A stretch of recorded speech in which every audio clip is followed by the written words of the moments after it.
Assalamualaikum warahmatullahi wabarakatuh. Halo, hari ini saya ingin sharing analisa Euro USD ya. Oke, ini termasuk news penting. Oke, kita akan start dari time frame daily untuk mengecek biasnya. Di sini kita lihat bias daily.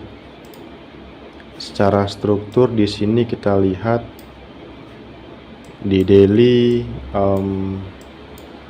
ini pullback. Nah, ini pullback diambil. Ini nggak valid ya. Oke, kita fokus ke sini aja. Di struktur di sini jelas bullish ya. Dari sini kelihatan bahwa tren sedang bullish. Nah, karena kita intraday, kalau kita menggunakan time frame 4 jam 4 itu kelamaan ya. Kita daily hanya ngecek biasnya aja. Nah, kemudian kita akan turun ke M15 untuk mencari POI untuk entry. Oke, kita turun ke M15 untuk mengecek strukturnya. Kita akan mapping struktur dari M15 atau H1 aja ya. Ya, satu aja yang lebih gampang. Di sini kita lihat secara struktur. Awal mulanya cok itu di sini ya. Awal mulanya cok di sini. Ini juga cok H4. Ini bos. Mungkin udah paham semua ya kenapa ini break of structure. Ini juga bos. Break of structure. Oke. Kita bahas dari sini aja. Ini break of structure kenapa? Karena di sini udah ambil inducement ya. Ini inducement. Inducementnya di sini. Ini pullback terdekat dari high valid. Kemudian ini adalah demandnya. Dia respect demand, lalu naik ya. Di sini ada equal low atau pullback terakhir, liquidity terakhir. Oke, dia perlu ngambil liquidity untuk naik ya. Kita marking sebagai dolar 14. Oke, ini liquidity equal low, dia ambil. Setelah ambil liquidity dia naik. Oke. Di sini kita lihat dia naik kencang dan membentuk dan membreak high valid ya. Ini berarti jadi low valid ya yang ini ya, low terendah.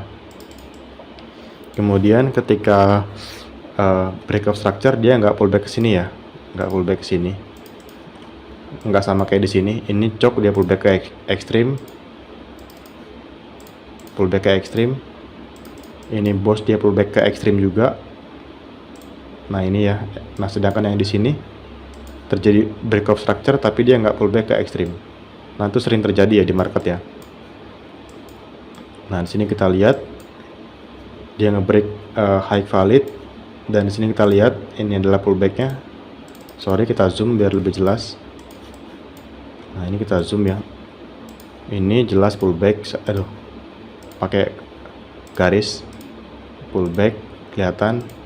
Ini juga pullback. Nah pullback ini diambil ya. Nah ini pullback yang terakhir inducement. Pullback yang terakhir yang diambil oleh high itu adalah inducement. Oke. Nah ini baru dikatakan higher high ya. Oke. Nah kemudian di sini ada break of structure lagi untuk H1. Kemudian ini low validnya ya, yang paling terendah. Oke. Nah sekarang kita lihat struktur di sini. Dari struktur di tiga ini adalah unmitigated demand ya. Kalau ini kan mitigate demand, maksudnya demand dimitigasi. Nah sedangkan yang dua ini adalah unmitigated demand. Demandnya sama sekali nggak dimitigasi ya, nggak dimitigasi. Oke, saya jelasin sedikit mengenai unmitigate dan mitigate ya. Jadi gini sistemnya unmitigate dan mitigate. Kita lihat sini bullish. Oke. Nah katakanlah ini demand di sini ya. Ini demand paling bawah. Nah ini dimitigasi. Oke. Nah berikutnya ini yang area ini akan menjadi demand berikutnya untuk pergerakan pullback ini ya. Nah ini demand berikutnya. Nah tapi ini nggak dimitigasi. Nah ini disebut dengan unmitigated demand. Kalau pullbacknya ini sampai ke demand, nah ini disebut mitigate demand. Mitigate itu artinya termitigasi ya. Mitigate ya, pakai bahasa Inggris ya. Mitigate termitigasi, unmitigate tidak termitigasi. Nah kemudian sini kita lihat yang ini unmitigate demand ya. Tapi di sininya dia sudah ambil inducement di sini ya nih. Nah, ini tetap valid ya, tetap valid break of structure.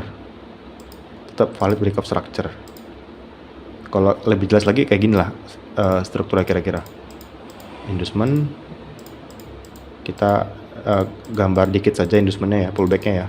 Nah ini misalnya demand yang awalnya, nah ini pullback seperti ini.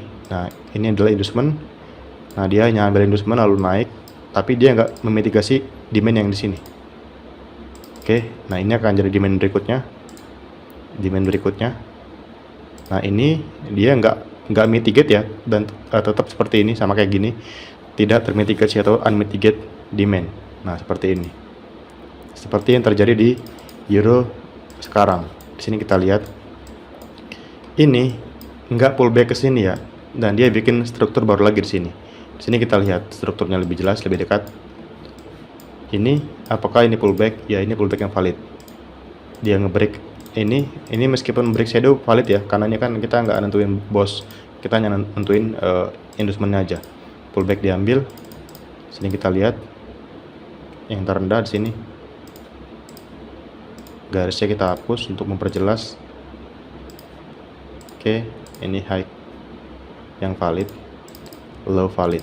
Nah, ini sekarang jadi demand guys. Oke, berarti pergerakan yang ini demand yang di sini, pullback yang di sini tidak memitigasi ini, pullback yang di sini tidak memitigasi ini. Nah, sekarang di sini kita lihat. Sekarang ini zonanya sebenarnya liquidity ya, kompresi sebenarnya di sini sebenarnya. Kompresi. Cuman kalau misalnya kita marking pullback, itu pullback ya. Sini kita lihat. Setelah terjadi break of structure, manakah high yang valid? Di sini pasti bingung ya. Gimana cara menentukan high yang valid setelah terjadi break of structure dalam tren bearish? Dalam tren bullish seperti ini. Ini kita katakan bullish. Nah, apakah ini ketika terjadi break of structure seperti ini, yang ini bisa dikatakan higher high? Enggak ya, dia seperti ini, akan ada pullback. Nah, ketika pullback diambil, nah ini baru dikatakan higher high. Seperti itu. Contoh di sini, ini kan sudah break ya. Apakah di area ini sudah, misalkan ini enggak ada lah, anggapannya enggak ada. Apakah ini dikatakan higher high? Bukan ya. Coba kita marking pullbacknya secara detail dari sini aja lah pullbacknya. Oke, ini bukan pullback, ini inside bar, ini pullback valid. Oke, ini inside bar. Nah, ini pullback valid. Oke, ini inside bar. Ini juga inside bar. Ini pullback valid. Oke. Nah, di sini naik, boom, ngambil pullback. Nah, ini berarti sudah valid menjadi higher high. Di sini higher high-nya. Oke. Nah, kalau seperti ini kita bisa narik Fibonacci. Saya setting dulu ya, karena ada yang kurang, karena kan banyak yang menggunakan 618, 382, 786. Oke, 618, 382, 786, 236. Nice. Oh, sorry, kebalik. Saya jarang menggunakan Fibo soalnya. Nah, kita bisa narik Fibo itu setelah inducementnya keambil. Nah, sekarang kita lihat di sini. Di manakah area golden ratio-nya? Di sini ya, tetap di sini ya. Kalau kita ambilnya dari angka sakral aja 618 ke bawah di sini. Nah, di sini kan POI-nya H1 ya. Berarti kalau misalnya kita mau cari buy, itu kita cari setupnya di M5 di sini. LTF M5. Cok di M5 ya. Di sini. Ini demand ya. Demand yang valid. Valid. Demand H1 Euro USD. Apabila ini di break, ini akan menjadi change of character. Oke. Change of character bearish. Tapi sekarang masih dalam pergerakan bullish. Oke, itu aja guys ya. Saya kira assalamualaikum warahmatullahi wabarakatuh.